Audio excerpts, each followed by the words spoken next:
Price the lord. ಇಂದಿನ ವಾಚನದ ಧ್ಯಾನಕ್ಕೆ ತಮಗೆಲ್ಲರಿಗೂ ಸ್ವಾಗತ.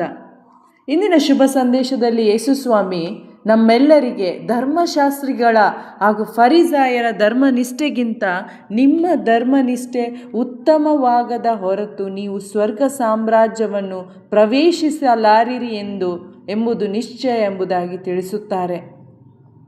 ಧರ್ಮಶಾಸ್ತ್ರಿಗಳ ಮತ್ತು ಫರಿಸಾಯರ ಧರ್ಮನಿಷ್ಠೆ ಬಾಹ್ಯ ಆಚರಣೆಗಳನ್ನು, ನಿಯಮ ಆಧಾರಿತವಾದುದನ್ನು ಮತ್ತು ಕಪಟತನದಿಂದ ಅವರ ಧರ್ಮನಿಷ್ಠೆ ತುಂಬಿತ್ತು. ದೇವರು ಬಯಸುವ ನೀತಿವಂತಿಕೆ ಅಥವಾ ಧರ್ಮನಿಷ್ಠೆ ಆಂತರಿಕವಾದುದು. ಅದು ಸತ್ಯವಾಗಿರಬೇಕು, ಪರಿಪೂರ್ಣವಾದ ಒಂದು ನೀತಿಯಾಗಿರಬೇಕು. ಪ್ರಿಯರೇ, ಹಾಗಂತೇಳಿ ಫರಿಸಾಯರು ಮತ್ತು ಧರ್ಮಶಾಸ್ತ್ರಿಗಳಂತೆ ನಾವು ಇನ್ನೂ ಅಧಿಕವಾಗಿ ಎಫರ್ಟ್ ಹಾಕಿ ನಿಯಮ ಪಾಲನೆ ಮಾಡೋದು ಅಥವಾ ಆಚರಣೆಗಳನ್ನು ಮಾಡಲು ಪ್ರಯತ್ನಿಸಿದರೆ ಖಂಡಿತ ನಾವು ಸೋಲ್ತೇವೆ. ಪ್ರಾಕ್ಟಿಕಲಿ ನೋಡೋದಾದರೆ ನಮಗೆ ಎಲ್ಲ ನಿಯಮಗಳನ್ನು ಯಾವಾಗಲೂ ಪಾಲನೆ ಮಾಡಲು ಸಾಧ್ಯವಿಲ್ಲ. ಮತ್ತು ಈ ನೀತಿವಂತಿಕೆ ದೇವರು ನಮ್ಮಿಂದ ಬಯಸ್ತಾ ಇಲ್ಲ. ನಾವು ಎಷ್ಟೇ ಪ್ರಯತ್ನ ಪಟ್ಟರೂ ಕೂಡ ನಮ್ಮ ನೀತಿವಂತಿಕೆ ಉತ್ತಮಪಡಿಸಲು ಅಥವಾ ಅದು ದೇವರ ಸಮಾನಾದ ನೀತಿವಂತಿಕೆ ಆಗಲು ಖಂಡಿತ ಅಸಾಧ್ಯ. ಏಕೆಂತೇಳಿದರೆ ನಾವೆಲ್ಲರೂ ಪಾಪದ ಮೂಲಕ ಅಶುದ್ಧರಾಗಿದ್ದೇವೆ. ಯೆಶಾಯ ಪ್ರವಾದಿ ತಮ್ಮ 64ನೇ ಅಧ್ಯಾಯದಲ್ಲಿ ಹೇಳುವಂತೆ ನಮ್ಮ ಸತ್ಕಾರ್ಯಗಳೆಲ್ಲ ಕೊಳಕು, ಫಿಲ್ತಿ ರ್ಯಾಗ್ಸ್.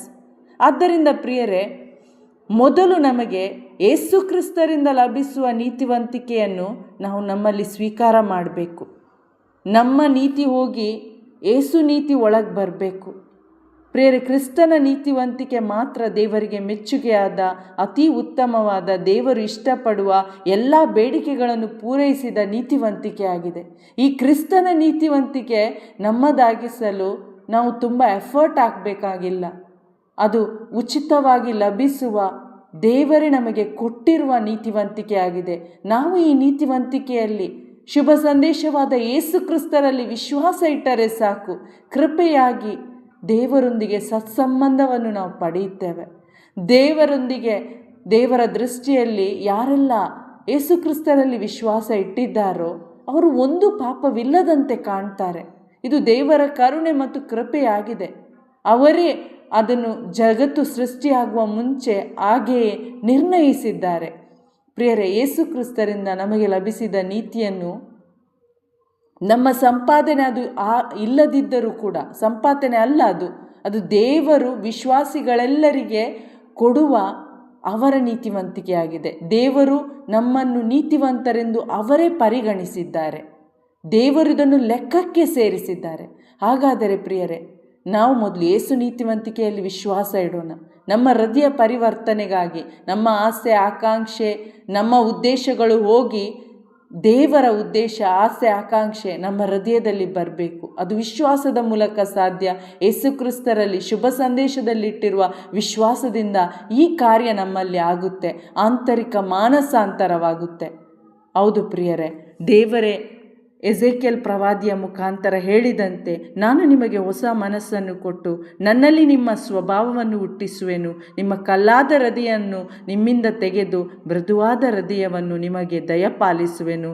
ನನ್ನ ಆತ್ಮವನ್ನು ನಿಮ್ಮಲ್ಲಿ ನೆಲೆಸಿರುವಂತೆ ಅನುಗ್ರಹಿಸಿ ನೀವು ನನ್ನ ನಿಯಮಗಳನ್ನು ಅನುಸರಿಸುವಂತೆ ಮಾಡುವೆನು. ಹೌದು ಪ್ರಿಯರೇ, ಆಗ ನಾವು ಕಪಟ ಭಕ್ತಿ ತೋರಿಸಬೇಕಾಗಿಲ್ಲ.